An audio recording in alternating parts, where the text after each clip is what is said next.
ನಮಸ್ಕಾರ. ಪ್ರತಿದಿನ ಬೆಳಿಗ್ಗೆ ಅಲಾರ್ಮ್ ಹೊಡೆದ ತಕ್ಷಣ ನಾವೆಲ್ಲರೂ ಎಚ್ಚರಗೊಳ್ತೀವಿ, ಅವಸರವಾಗಿ ತಯಾರಾಗ್ತೀವಿ, ಟ್ರಾಫಿಕ್ ಕಿರಿಗಿರಿ ಸಹಿಸ್ಕೊಂಡು ಕೆಲ್ಸಕ್ಕೆ ಹೋಗ್ತೀವಿ ಅಲ್ವಾ? ಹೌದು, ಇದು ಬಹುತೇಕ ಎಲ್ಲರ ದಿನಚರಿಯಾಗಿಬಿಟ್ಟಿದೆ. ಖಂಡಿತ. ಮುಗಿಯದ ಇಮೇಲ್ಸ್, ಟಾರ್ಗೆಟ್ಸ್, ಮೀಟಿಂಗ್ಸ್ ಅಂತ ದಿನದ ಕೊನೆಯಲ್ಲಿ ಸುಸ್ತಾಗಿ ಯಾವುದೋ ಸ್ಕ್ರೀನ್ ಮುಂದೆ ಕೂತು ನಿದ್ದೆಗೆ ಜಾರ್ತೀವಿ. ಅದೇ ಒಂದು ಯಾಂತ್ರಿಕ ಚಕ್ರ. ನಿಜ. ಆದ್ರೆ ಈ ನಿರಂತರ ಓಟದ ನಡುವೆ ಏನಂದ್ರೆ ಒಂದು ಆಳವಾದ ಪ್ರಶ್ನೆ ಇದೆ. ನಮ್ಮ ಜೀವನ ಕೇವಲ ಭೋಗಮಯ ಆಗಿದೆಯಾ? ಅಂದ್ರೆ ಬರೀ ಭೌತಿಕ ಸುಖ ಅನುಭವಿಸೋದು, ಬಿಲ್ ಕಟ್ಟೋದು ಅಷ್ಟೇನಾ ಬದುಕು? ಇದು ನಿಜಕ್ಕೂ ಕಾಡುವ ಪ್ರಶ್ನೆ. ಅಥವಾ ಇದನ್ನೆಲ್ಲ ಮೀರಿದ ಯೋಗಮಯ ಬದುಕು ನಮ್ಗೆ ಸಾಧ್ಯವಾ? ಇವತ್ತು ನಾವು ಇನ್ನರ್ ಲೈಟ್ 333 ಮೂಲದಿಂದ ಪಡೆದ ದೈವಿಕ ಪಯಣದ ಮಾಹಿತಿಯನ್ನ ನಮ್ಮ ಈ ಆಳವಾದ ಅಧ್ಯಯನದಲ್ಲಿ ವಿಶ್ಲೇಷಣೆ ಮಾಡ್ತಿದ್ದೀವಿ. ಖಂಡಿತ. ಭೋಗದಿಂದ ಯೋಗದ ಕಡೆಗಿನ ಪಯಣನೇ ನಿಜವಾದ ಮಾನವ ವಿಕಾಸ ಅಂತ ಹೇಳ್ಬೋದು. ಹೌದು. ಬದುಕು ಯೋಗಮಯ ಆಗೋದು ಯಾವಾಗ ಅನ್ನೋದನ್ನ ಹಂತ ಹಂತವಾಗಿ ಬಿಡಿಸಿ ಹೇಳೋದು ನಮ್ಮ ಇಂದಿನ ಧ್ಯೇಯ. ಸರಿ, ಇದನ್ನು ವಿವರವಾಗಿ ಬಿಡಿಸಿ ನೋಡೋಣ. ಮೊದಲಿಗೆ ಈ ಯೋಗ ಅನ್ನೋ ಪದದ ಬಗ್ಗೆನೇ ಕೆಲವು ತಪ್ಪು ಕಲ್ಪನೆಗಳಿವೆ ಅನ್ಸುತ್ತೆ. ಕೇವಲ ದೈಹಿಕ ಕಸರತ್ತು ಅಂತನಾ? ಅದೇ, ಜಿಮ್ ಮ್ಯಾಟ್, ಬೆವರು, ಕಷ್ಟಪಟ್ಟು ದೇಹ ಬಗ್ಗಿಸೋ ಆಸನಗಳು ಅಂತ ಯೋಚಿಸ್ತೀವಿ ಅಲ್ವಾ? ವಿಪರ್ಯಾಸ. ಅಂದ್ರೆ ಆಧುನಿಕ ಜಗತ್ನಲ್ಲಿ ಯೋಗಾನ ಬರೀ ಫಿಟ್ನೆಸ್ ಟ್ರೆಂಡ್ ಮಾಡಿಬಿಟ್ಟಿದ್ದಾರೆ. ಆದ್ರೆ ಮೂಲಭೂತವಾಗಿ ಯೋಗ ಅಂದ್ರೆ ದೇಹ ದಂಡಿಸೋದಲ್ಲ. ಇದು ಸಂಸ್ಕೃತದ ಯುಜ್ ಅನ್ನೋ ಧಾತುವಿನಿಂದ ಬಂದಿದೆ. ಯುಜ್ ಅಂದ್ರೆ ಜೋಡಣೆ ಮಾಡೋದು ಅಂತನಾ? ಹೌದು, ನಿಖರವಾಗಿ ಹೇಳಿದ್ರಿ. ಜೋಡಣೆ ಅಥವಾ ಒಂದಾಗುವುದು. ನಮ್ಮ ಸೀಮಿತ ಪ್ರಜ್ಞೆ ಈ ಬ್ರಹ್ಮಾಂಡದ ಶಕ್ತಿಯೊಂದಿಗೆ, ಅಂದ್ರೆ ನಮ್ಮ ಆತ್ಮ ಪರಮಾತ್ಮನೊಂದಿಗೆ ಬೆಸೆಯುವ ಪ್ರಕ್ರಿಯೆ. ದೈವಿಕ ಪಯಣದ ಮೂಲ ಹೇಳುವ ಹಾಗೆ ಯೋಗಮಯ ಜೀವನದ ಮೊದಲ ಹಂತ ಅಂದ್ರೆ ನಮ್ಮೊಳಗಿನ ಆ ನಾನು ಅನ್ನೋ ಅಹಂಕಾರ ಕರಗೋದು. ಒಂದು ನಿಮಿಷ. ಅಹಂಕಾರ ಕರಗೋದು ಅಂತ ಹೇಳೋದಕ್ಕೆ ಸುಲಭ. ಆದ್ರೆ ನಾವು ಮಾಡೋ ಪ್ರತಿಯೊಂದು ಕೆಲಸದಲ್ಲೂ ನಾನು ಅನ್ನೋದು ಇದ್ದೇ ಇರುತ್ತಲ್ವಾ? ಯಾವ ರೀತಿ ಹೇಳ್ತಿದ್ದೀರಾ? ಇವಾಗ ಕಾರ್ಪೊರೇಟ್ ಜಗತ್ತನ್ನೇ ತಗೊಳ್ಳಿ. ನಾನು ಈ ಪ್ರಾಜೆಕ್ಟ್ ಮುಗಿಸ್ದೆ, ನನ್ನಿಂದಲೇ ಲಾಭ ಬಂತು ಅಂತ ಹೇಳ್ಕೊಳ್ದೆ ಇದ್ರೆ ನಮ್ಗೆ ಪ್ರಮೋಷನ್ ಕೂಡ ಸಿಗಲ್ಲ. ಹೌದು, ಪ್ರಾಕ್ಟಿಕಲ್ ಆಗಿ ನೋಡಿದ್ರೆ. ಹೀಗಿರುವಾಗ ಪ್ರತಿಯೊಂದಕ್ಕೂ ನಾನೇ ಕಾರಣ ಅನ್ನೋ ಕಿರೀಟ ತೆಗ್ದಿಡೋದು ಪ್ರಾಯೋಗಿಕವಾಗಿ ಸಾಧ್ಯನಾ? ಅಲ್ಲ. ನಾನೇ ಮಾಡ್ತಿದ್ದೀನಿ ಅನ್ನೋ ಡೂವರ್ಶಿಪ್ ಭ್ರಮೆ ಇದೆಯಲ್ಲ, ಅದು ಅಹಂಕಾರದ ಅತ್ಯಂತ ಸೂಕ್ಷ್ಮ ರೂಪ. ಅಂದ್ರೆ ಆ ಭ್ರಮೆಯಿಂದ ಹೊರಬರ್ಬೇಕು ಅಂತೀರಾ? ಖಂಡಿತ. ಯೋಗಮಯ ಜೀವನ ಶುರುವಾಗೋದೇ ಅಲ್ಲಿಂದ. ಕೆಲಸದ ಜಾಗದಲ್ಲಿ ಜವಾಬ್ದಾರಿ ನಿಭಾಯಿಸಬೇಕು, ಆದ್ರೆ ಅದ್ರ ಹಿಂದಿನ ಶಕ್ತಿ ನಾನೇ ಅನ್ನೋ ಭ್ರಮೆ ಬೇಡ. ಆದ್ರೆ ಈ ನಾನೇ ಮಾಡ್ತಿದ್ದೀನಿ ಅನ್ನೋ ಭಾವನೆ ಬಿಟ್ರೆ ಮನುಷ್ಯ ಸೋಮಾರಿ ಆಗಲ್ವಾ? ಎಲ್ಲ ದೇವ್ರೇ ಮಾಡ್ತಿದ್ದಾನೆ ಅನ್ಕೊಂಡ್ರೆ ಕಚೇರಿಯಲ್ಲಿ ಮಾಡೋ ತಪ್ಪುಗಳಿಗೂ ನಾವು ದೇವ್ರನ್ನೇ ಹೊಣೆ ಮಾಡೋ ಅಪಾಯ ಇಲ್ವಾ? ಮೇಲ್ನೋಟಕ್ಕೆ ಹಾಗೆ ಅನ್ಸುತ್ತೆ, ಆದ್ರೆ ಮೂಲ ಹೇಳೋ ಸತ್ಯ ಬೇರೆನೇ ಇದೆ. ನಾನ್ ಮಾಡ್ತಿಲ್ಲ ಅಂದ್ರೆ ಕೆಲಸ ಬಿಡೋದಲ್ಲ. ನಾನು ಕೇವಲ ಒಂದು ಉಪಕರಣ, ಅಂದ್ರೆ ಇನ್ಸ್ಟ್ರೂಮೆಂಟ್ ಮಾತ್ರ.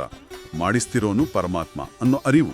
ಓಹೋ, ಹಾಗಾದ್ರೆ ಕೆಲ್ಸದ ಮೇಲಿನ ಶ್ರದ್ಧೆ ಕಡಿಮೆ ಆಗಲ್ವಾ? ಇಲ್ಲ, ಬದಲಾಗಿ 100 ಪಟ್ಟು ಹೆಚ್ಚಾಗತ್ತೆ. ಯಾಕಂದ್ರೆ ಅದು ದೇವರ ಕೆಲಸ ಆಗತ್ತೆ. ಉದಾಹರಣೆಗೆ ಒಂದು ಕವಿತೆ ಬರೆದ ಪೆನ್ನಿನ ದೃಷ್ಟಾಂತ ನೋಡ್ಬೋದು. ಪೆನ್ನಿನ ದೃಷ್ಟಾಂತನಾ? ಅದೇಗ ಅನ್ವಯ ಆಗತ್ತೆ? ನೋಡಿ, ಒಂದು ಪೆನ್ನು ತಾನೇ ಕಾವ್ಯ ಸೃಷ್ಟಿಸಿದೆ ಅಂತ ಬೀಗಿದ್ರೆ ಅದು ಅಹಂಕಾರ. ನಿಜವಾಗಿ ಬರೆಯುತ್ತಿರೋ ಕೈ ಬೇರೆನೇ ಇರುತ್ತಲ್ವಾ? ಹೌದು, ಪೆನ್ನು ಒಂದು ಸಾಧನ. ಅದೇ ರೀತಿ ಆ ಕೈಯೇ ಪರಮಾತ್ಮ. ನಾವೆಲ್ಲ ಆತನ ಕೈಯಲ್ಲಿರೋ ಉಪಕರಣಗಳು. ಉಪಕರಣ ಎಷ್ಟು ಶುದ್ಧವಾಗಿರುತ್ತೋ ಕಾವ್ಯ ಅಷ್ಟು ಸುಂದರವಾಗಿ ಮೂಡುತ್ತೆ. ಆಹಾ, ಅಹಂಕಾರ ಖಾಲಿ ಮಾಡಿದಾಗ ರಿಸಲ್ಟ್ ಬಗ್ಗೆ ಆತಂಕ ಇರಲ್ಲ. ನಿಖರವಾಗಿ. ಪ್ರಾಜೆಕ್ಟ್ ಹಿಟ್ ಆದ್ರೆ ಬರೆಯೋ ಕೈ ಮಹಿಮೆ, ಫ್ಲಾಪ್ ಆದ್ರೆ ಅದು ಆತನಿಗೆ ಸೇರಿದ ವಿಚಾರ.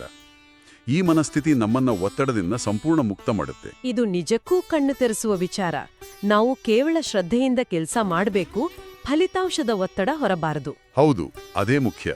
ಆದ್ರೆ ಆ ಕೆಲಸದ ಫಲಿತಾಂಶವಾಗಿ ಕಷ್ಟಗಳು ಅಥವಾ ಅನಿರೀಕ್ಷಿತ ದುಃಖ ಎದುರಾದಾಗ ಏನ್ ಮಾಡೋದು? ಕಷ್ಟ ಬಂದಾಗ ಕುಗ್ಗೋದು, ಯಶಸ್ಸು ಬಂದಾಗ ತೇಲೋದು ಸಹಜ ಅಲ್ವಾ? ಖಂಡಿತ ಸಹಜ. ಆದ್ರೆ ಯೋಗಮಯ ಜೀವನದಲ್ಲಿ ಈಕೆ ಪರಿಹಾರ ಇದೆ. ಅದೇ ಸ್ಥಿತಪ್ರಜ್ಞತೆಯ ಸ್ಥಿತಿ. ಸ್ಥಿತಪ್ರಜ್ಞತೆ ಅಂದ್ರೆ ಎಲ್ಲದರಲ್ಲೂ ಸಮಚಿತ್ತ ಕಾಪಾಡಿಕೊಳ್ಳೋದು. ನಮ್ಮ ಮೂಲ ಇದನ್ನ ಬಹಳ ಸುಂದರವಾಗಿ ಹೇಳುತ್ತೆ. ಜೀವನದ ಲಾಭ ನಷ್ಟ, ಜಯ ಅಪಜಯ ಎಲ್ಲವನ್ನೂ ಆ ದೇವರ ಪ್ರಸಾದ ಅಂತ ಸ್ವೀಕರಿಸಬೇಕು ತಗೊಳ್ತೀವಿ. ಆದ್ರೆ ಅದೇ ತರ್ಕ ಜೀವನದ ಕಷ್ಟಗಳಿಗೆ, ಅಂದ್ರೆ ಆರ್ಥಿಕ ನಷ್ಟಕ್ಕೋ ಅಥವಾ ಯಾರಾದ್ರೂ ಹತ್ತಿರದವರನ್ನ ಕಳೆದುಕೊಂಡಾಗ ಅನ್ವಯಿಸೋದು ಹೇಗೆ ಸಾಧ್ಯ? ಆ ನೋವನ್ನ ಪ್ರಸಾದ ಅನ್ನಕ್ಕಾಗತ್ತಾ? ಆ ನೋವನ್ನ ಅನುಭವಿಸಬಾರದು ಅಂತಲ್ಲ. ಮನುಷ್ಯರಾಗಿ ಅಳು ಬರೋದು ಸಹಜ. ಆದರೆ ಆ ಕಷ್ಟದ ವಿರುದ್ಧ ದ್ವೇಷ ಅಥವಾ ನನಗೆ ಯಾಕೆ ಹೀಗಾಯ್ತು ಅನ್ನೋ ದೂರು ಇರಬಾರ್ದು. ಓ, ಅಂದ್ರೆ ಕಂಪ್ಲೇಂಟ್ ಮಾಡಬಾರ್ದು.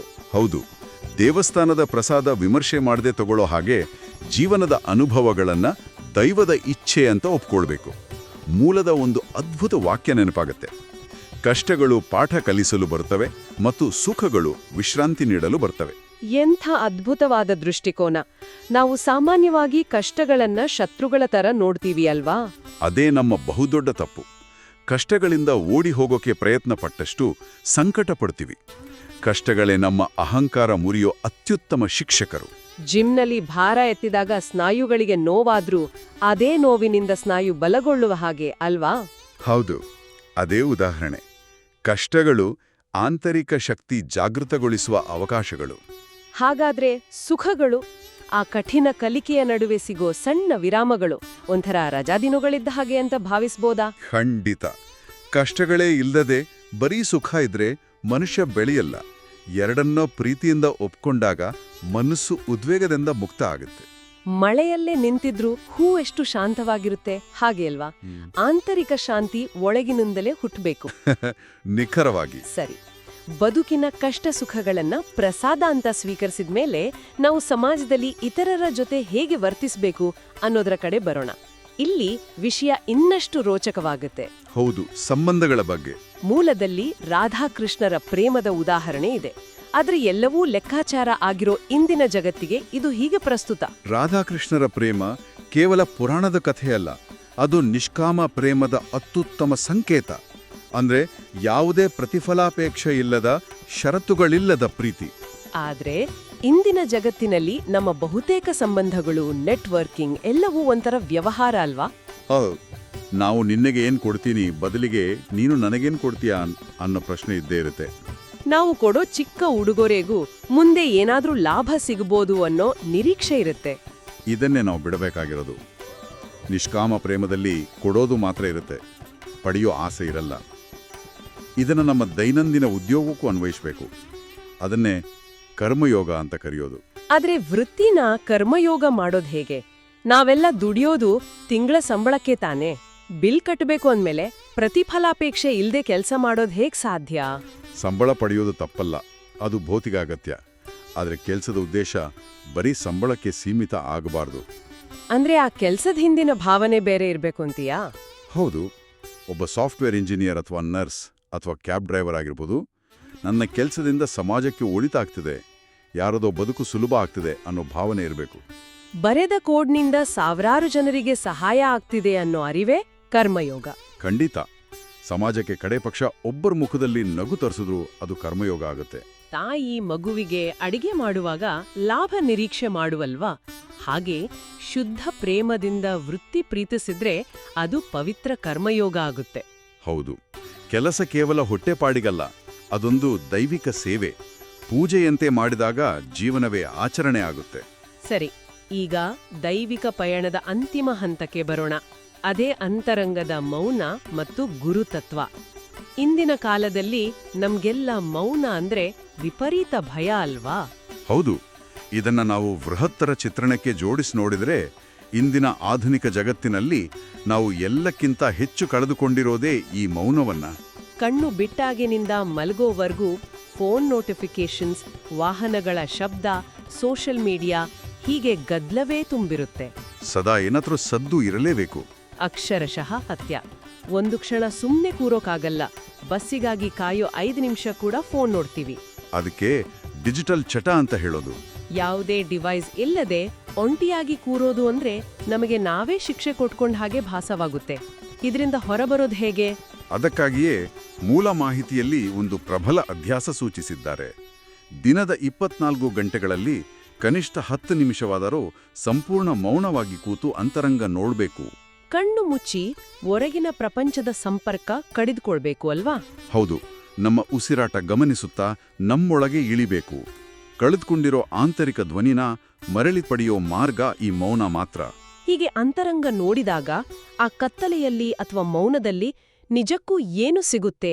ಬರೀ ಶೂನ್ಯವೋ ಅಥವಾ ಗೊಂದಲವೋ? ಖಂಡಿತ ಶೂನ್ಯ ಇರಲ್ಲ. ಬದಲಾಗಿ ಅಲ್ಲಿ ನಮ್ಮ ಗುರುತತ್ವದ ದರ್ಶನ ಆಗುತ್ತೆ. ದೀಪದ ಬೆಳಕಿನ ಹಾಗೆ ಆಂತರಿಕ ಪ್ರಜ್ಞೆ ಜಾಗೃತ ಆಗುತ್ತೆ. ಅಂದ್ರೆ ನಮ್ಗೆ ದಾರಿ ತೋರ್ಸೋಕೆ ಹೊರಗಿನಿಂದ ಯಾರೋ ಬರ್ಬೇಕಾಗಿಲ್ಲ. ಹೌದು, ಆ ದೈವಿಕ ಮಾರ್ಗದರ್ಶಕ, ನಿಜವಾದ ಗುರು ನಮ್ಮೊಳಗೇ ಇದ್ದಾನೆ. ಅದೇ ಗುರುತತ್ವ. ಗದ್ದಲದಲ್ಲಿ ಆ ಧ್ವನಿ ಕೇಳಿಸ್ತಿಲ್ಲ ಅಷ್ಟೇ. ಎಂಥ ಆಳವಾದ ವಿಚಾರ. ನಮ್ಮೆಲ್ಲ ಗೊಂದಲಗಳಿಗೂ ಉತ್ತರ ನಮ್ಮೊಳಗೇ ಇದೆ. ಹೌದು, ಆ ಮೌನದಲ್ಲಿ ಸರಿ ತಪ್ಪು, ಶಾಶ್ವತ ಭ್ರಮೆ ಎಲ್ಲವೂ ಸ್ಪಷ್ಟ ಆಗುತ್ತೆ.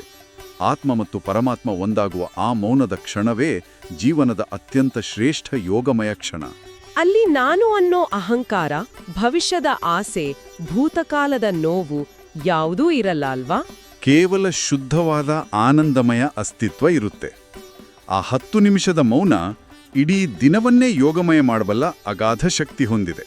ಇದನ್ನ ನಾವೆಲ್ಲರೂ ಇಂದಿನಿಂದಲೇ ಅಳವಡಿಸ್ಕೊಳ್ಬೇಕು. ಇಲ್ಲಿಯವರೆಗೆ ವಿಶ್ಲೇಷಿಸಿದ ಎಲ್ಲವನ್ನೂ ಹಿಂತಿರುಗಿ ನೋಡಿದ್ರೆ ಯೋಗ ಅಂದ್ರೆ ಕೇವಲ ವ್ಯಾಯಾಮ ಅಲ್ಲ, ಬದುಕುವ ರೀತಿ ಅನ್ನೋದು ಸ್ಪಷ್ಟ ಆಗುತ್ತೆ. 100ಕ್ಕೂ 100 ಸತ್ಯ. ಯೋಗ ಅನ್ನೋದು ಕ್ರಿಯೆ ಅಲ್ಲ, ಸದಾ ಇರಬೇಕಾದ ಸ್ಥಿತಿ. ಆ 4 ಮೈಲುಗಲ್ಲುಗಳನ್ನ ಒಮ್ಮೆ ಮೆಲುಕು ಹಾಕೋದಾದ್ರೆ, ಮೊದಲಿಗೆ ನಾನು ಅನ್ನೋ ಅಹಂಕಾರ ಬಿಡೋದು, ನಾನು ಕೇವಲ ಉಪಕರಣ ಅಂತ ಅರಿಯೋದು. ಹೌದು. ಎರಡನೆಯದಾಗಿ ಕಷ್ಟ ಸುಖಗಳನ್ನ ದೇವಲ ಪ್ರಸಾದ ಅಂತ ಸಮಚಿತ್ತದಿಂದ ಸ್ವೀಕರಿಸೋದು. ನಿಖರವಾಗಿ. ಮೂರನೆಯದಾಗಿ ಪ್ರತಿಫಲಾಪೇಕ್ಷೆ ಇಲ್ಲದೆ ನಿಷ್ಕಾಮ ಪ್ರೇಮದಿಂದ ಸಮಾಜದ ಸೇವೆ ಮಾಡೋದು. ಮತ್ತು ಕೊನೆಯದಾಗಿ ಪ್ರತಿದಿನ 10 ನಿಮಿಷ ಮೌನ ಆಚರಿಸಿ ಒಳಗಿನ ಗುರುತತ್ವ ಎಚ್ಚರಿಸೋದು. ಈ 4 ಹೆಜ್ಜೆ ಅನುಸರಿಸಿದಾಗ ಬದುಕು ಬರೀ ಉಸಿರಾಡೋ ಪ್ರಕ್ರಿಯೆ ಆಗಿರಲ್ಲ, ಅದೊಂದು ಸುಂದರವಾದ ಯೋಗಮಯ ಕಾವ್ಯ ಆಗುತ್ತೆ. ವಾಹ್, ಯೋಗಮಯ ಕಾವ್ಯ ಕೇಳೋಕೆ ಬಹಳ ಸುಂದರವಾಗಿದೆ. ಆದ್ರೆ ಈ ಆಳವಾದ ಅಧ್ಯಯನದ ಕೊನೆಯಲ್ಲಿ ನನ್ನಲ್ಲಿ ಒಂದು ತಾರ್ಕಿಕ ಪ್ರಶ್ನೆ ಮೂಡ್ತಿದೆ. ಖಂಡಿತ ಕೇಳಿ. ನಮ್ಮ ಅಹಂಕಾರ ಸಂಪೂರ್ಣ ಕರಗಿ ಹೋದ್ರೆ ಎಲ್ಲ ಮಾಡಿಸೋನು ಪರಮಾತ್ಮನೇ, ನಾವೆಲ್ಲ ಬರೀ ಉಪಕರಣ ಅಂತ ಆದ್ರೆ ಮನುಷ್ಯನಿಗೆ ಸ್ವಂತ ಇಚ್ಛೆ ಅಂದ್ರೆ ಫ್ರೀ ವಿಲ್ ಅನ್ನೋದು ನಿಜವಾಗಿಯೂ ಇದೆಯಾ? ಇದೊಂದು ಅತ್ಯಂತ ಗಂಭೀರವಾದ ಮತ್ತು ಶತಮಾನಗಳಿಂದಲೂ ಕಾಡುತ್ತಿರುವ ಮಹತ್ವದ ಆಲೋಚನೆ. ಹೌದಲ್ವಾ? ನಾವು ಕೇವಲ ಉಪಕರಣಗಳಾದ್ರೆ ನಮ್ಮ ಆಯ್ಕೆಗಳಿಗೆ ಅರ್ಥ ಇದೆಯಾ? ಅಥವಾ ಎಲ್ಲವೂ ನಿನ್ನದೇ, ನಿನ್ನ ಇಚ್ಛೆಯೇ ನನ್ನ ಇಚ್ಛೆ ಅಂತ ಅಹಂಕಾರ ಬಿಟ್ಟು ಶರಣಾಗೋದ್ರಲ್ಲೇ ಮಾನವನ ನಿಜವಾದ ಸ್ವಾತಂತ್ರ್ಯ ಅಡಗಿದೆಯಾ? ಫಲಿತಾಂಶದ ಆತಂಕದಿಂದ ಬಿಡುಗಡೆಯಾಗೋದೇ ಅಂತಿಮ ಸ್ವಾತಂತ್ರ್ಯವೇನು? ಯೋಚಿಸಿ. ಈ ಆಳವಾದ ಬಗೆಹರಿಯದ ಪ್ರಶ್ನೆಯನ್ನ ನಮ್ಮೆಲ್ಲರ ಸ್ವಂತ ಚಿಂತನೆಗೆ ಬಿಡುತ್ತಾ ಇಂದಿನ ನಮ್ಮ ವಿಚಾರ ವಿಮರ್ಶೆ ಇಲ್ಲಿಗೆ ಮುಕ್ತಾಯ ಮಾಡ್ತಿದೀವಿ. ಬದುಕು ಸಂಪೂರ್ಣ ಯೋಗಮಯ ಆಗೋದು ನಮ್ಮೆಲ್ಲರ ಆಯ್ಕೆಯಲ್ಲೇ ಇದೆ. ಜೈ ಶ್ರೀ ಕೃಷ್ಣ.